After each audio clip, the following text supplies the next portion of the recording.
du også træt af at få konkurrensfejl i slutningen af dine stile, så er det godt med her. Konkurrens betyder, at der er overensstemmelse mellem subjekt og verbalet.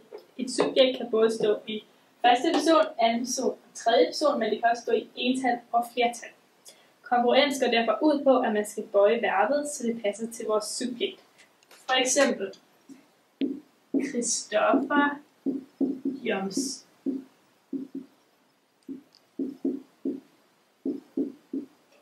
Vores verbum er jumps, og i navneform, infinitiv, hedder det to jump. Men fordi at det er tredje person ental, skal vi tilføje et s til vores verbum. Hvis nu at verbet ender på o, så tilføjes der es, for eksempel he goes. Vores verbum hedder her to go. Men fordi at vores verbum ender på o, tilføjer vi es. Huskeregel nummer 1. Den første huskeregel de går ud på, at alle disse ord, de tager altid verbet i tredje person ental. For eksempel, hvis vi tager nobody, og vi siger nobody loves me, så skal vi bøje verbet, som var vi i tredje person ental. Derfor tilføjer vi s på vores verbum. Huskeregel nummer 2.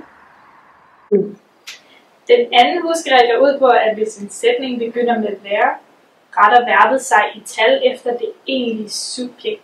Altså det er det foreløbige subjekt, kan vi sige. For eksempel, there is someone under my bed. Someone, som vi lærte lige før, skal stå i tredje person ental. Derfor skal vi bøje vores verbum efter det. Så derfor kommer det til at hedde there is. Huskeregel nummer 3. Så den tredje huskeregel, den går ud på, at people og police altid skal stå i flertal.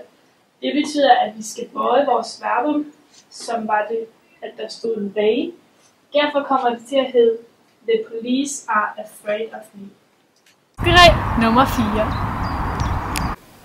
Så den fjerde huskeregel, den går ud på, at disse ord, money, information, furniture, advice og news, altid skal være i ental.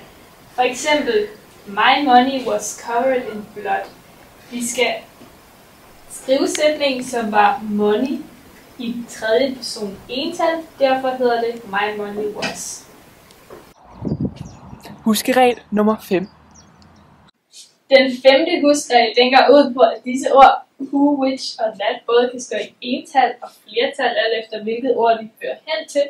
For eksempel, kids who are annoying should go to the corner. Who, det fører tilbage til kids. Derfor kommer det til at hedde who are, fordi kids, det er flertal, så derfor hedder det are. Huskeregel nummer 6.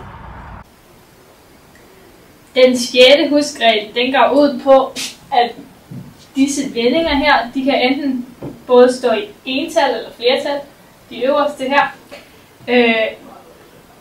alt efter det ord, som følger efter off. For eksempel, hvis vi siger, lots of chairs have, det hedder have, fordi at chairs, det står i flertal. Men her hvor sætningen lyder lots of love, så skal det være is, fordi at love, det er i ental.